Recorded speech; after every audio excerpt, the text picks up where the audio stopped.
Chinese बहू। Chinese बहू हमारी याद तो है ना आपको? भूले तो नहीं ना? हाँ भाई, थोड़ी देर में ही सही, लेकिन चाइनीज बहू की कहानी आ ही गई। क्या हो रहा है ये देश में? चाइना ने तो आतंक ही मचा रखा है। अरे क्या हो गया? क्यों चाइना को कोसता रहता है? भूल मत, तेरी ससुराल चाइना की ही है। हाँ माँ, पर ये देखना, लड़ाई झगड़े, ये बीमारी, ऊपर से ये देश कितना चालाक है, अंदर न जाने क्या क्या करता रहता है। तभी अंदर से बहू की चिल्लाने की आवाज आती है। अरे क्या हो गया बहू, क्यों चिल्ला रही है? माँ जी, ये देखिए, ये रूस ने यूक्रेन की हालत क्या कर दी है। ऊपर से चाइना में 2 बड़ा लॉकडाउन लग गया है। माँ जी, अब क्या किया जाए? अरे तो तुम लोगों को क्या परेशानी हो रही है, मैं तो यही नहीं समझ पा रही हूँ। वो क्या है ना माँ, हम लोग चाइना जाने की सोच रहे थे, सांगसू के भाई की शादी है। तो क्या? अरे कौन सा उन लोगों के यहाँ भाई घोड़ी चढ़ता है जो बहन काजल लगाकर नेक लगी?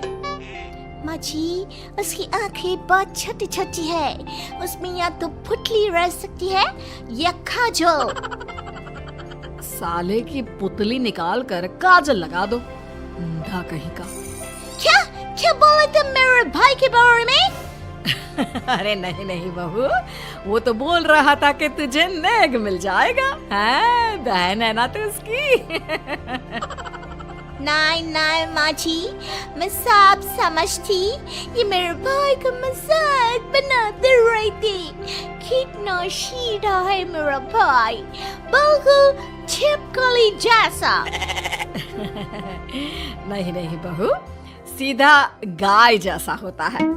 सही पकड़े हैं माँ जी। हाँ, तो मेरे भाई की शादी है, मैं चाइना जरूर जाऊंगी। तभी एक पड़ोसन आ जाती है। अरे नहीं नहीं बहू, तू कहीं ना जा, हम लोगों का मन कैसे लगेगा तेरे बिना।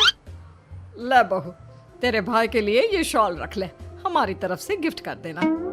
अरे सब कितने अच्छे हैं, मेरी चाइनीज बहू को कितने प्यार से तुम लोगों ने एक्सेप्ट कर लिया। सच में बड़ी भाग्यशाली हूँ मैं।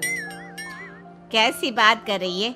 ये तो हम लोगों के देश की एक खूबसूरती है कि हर किसी को दिल से अपना लेते हैं, बस वो भी दिल से हमें अपना समझे।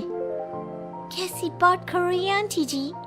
मेरे लिए आप सब सासू माँ जैसी ही हैं। मुझे भारत बहुत अच्छा लगता है, ये सबसे अच्छा देश है, मेरा भारत महान। वैसे भी लड़की की शादी जहाँ होती है वो तो वहीं की हो जाती है ना। जीती रे बहू, सही बोल रही है। औरत तो होती ही पानी की तरह है, जो जहाँ जैसे रखे वैसी ही शेप ले लेती है। आंटी जी, ये थोड़ा सा ज्यादा हो गया, समझ नहीं आया। नो प्रॉब्लम, मैं चाय बना कर लाती हूँ। फिर क्या, वो दिन भी आ जाता है जब बेटे बहू को चाइना जाना पड़ता है। वहाँ जाकर बहू का भाई कहता है, मेहरबान आ गए, मेहरबान आ गए। मैंने सबको बोला कि सब हिंदी में बात करेंगे, नहीं तो बहन नाराज हो जाएगी।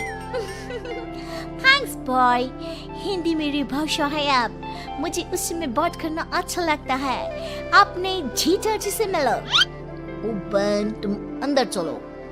सभी बहू को अंदर लेकर चले जाते हैं, लेकिन सांगसू का पति, वो तो बेचारा चाइना के ससुराल के आंगन में अकेला खड़ा रहता है।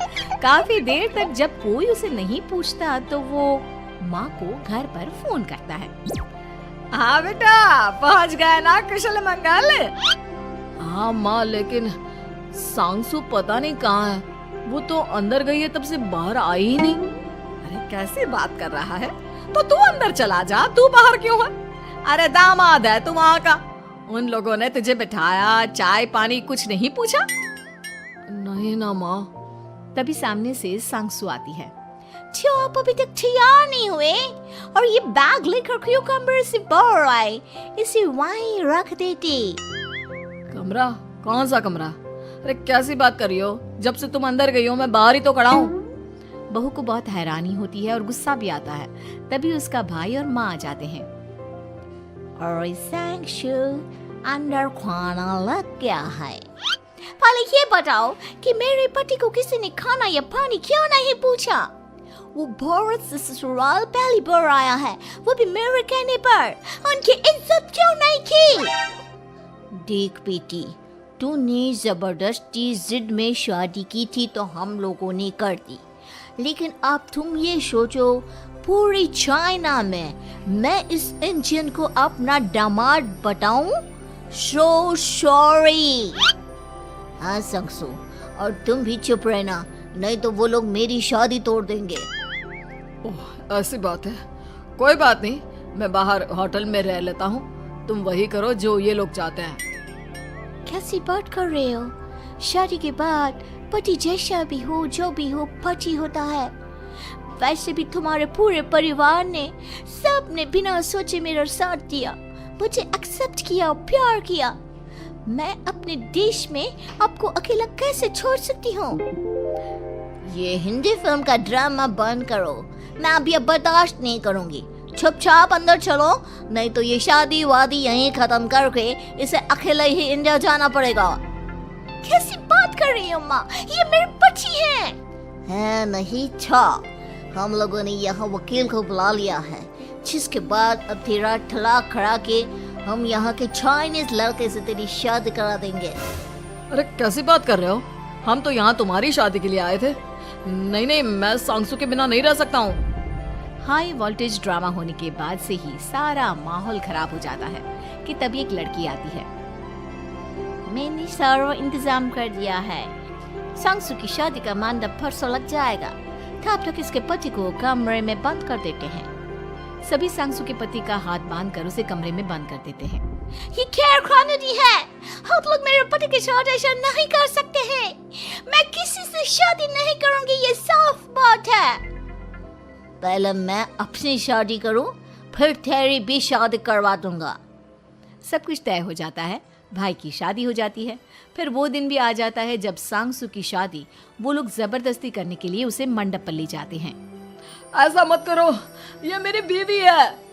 मैं किसी से शादी नहीं करूंगी। कैसे नहीं करेगी शादी? शादी तो तेरा बाप भी करेगा। हो, मैं करूंगा शादी। प्लीज कोई मेरी शादी किसी अच्छा औरत से करवा दे। चुप, बिल्कुल चुप। फिर माँ सांगसू और उसके पति से कहती है, तुम लोगों का बच्चा मेरी कैद में है। अगर तुम लोगों ने कोई भी होशियारी की तो मैं इस बच्चे को मार दूंगी। दोनों माँ का रूप देखकर हैरान हो जाते हैं। बच्चे की खातिर दोनों शांत हो जाते हैं और शादी की रस्में शुरू हो जाती है कि तभी सांगसू की सास पुलिस के साथ आ जाती है। माँ, सरसू माँ आ गई, मेरी माँ आ गई। माँ प्लीज हम लोगों को बचाकर वापस ले चलो। पुलिस सभी को गिरफ्तार कर लेती है। बेटी के बच्चे को मारने की धमकी तो कोई चुड़ैल ही दे सकती है। अरे तो ये चुड़ैल ही तो है। ये सही बोल रहे हैं, ये औरत किसी चुड़ैल से कम नहीं है। तभी उन लोगों का बच्चा भी आकर सांगसू के गले लग जाता है। माँ, तू सही समय पर आ गई, लेकिन तुझे कैसे पता चला कि यहाँ ये सब हो रहा है? बेटा, ये चाइनीज लोग ना होते ही धोखेबाज हैं। इन लोगों पर मुझे भरोसा नहीं था, इसलिए मैंने तेरे फोन को हमेशा के लिए मेरे फोन से अटैच कर दिया था, जिससे तेरे आसपास होने वाली सारी बात मैं सुनती रहूं। उस दिन भी मेरी तेरी बात हो रही थी तो तेरा फोन ऑन था, मैं सब समझ गई थी। मुझे माफ कर दो। नहीं, बिल्कुल नहीं। चलिए माँ जी, इंडिया वापस चलते हैं। आज के बाद मैं यहाँ कभी नहीं आऊंगी।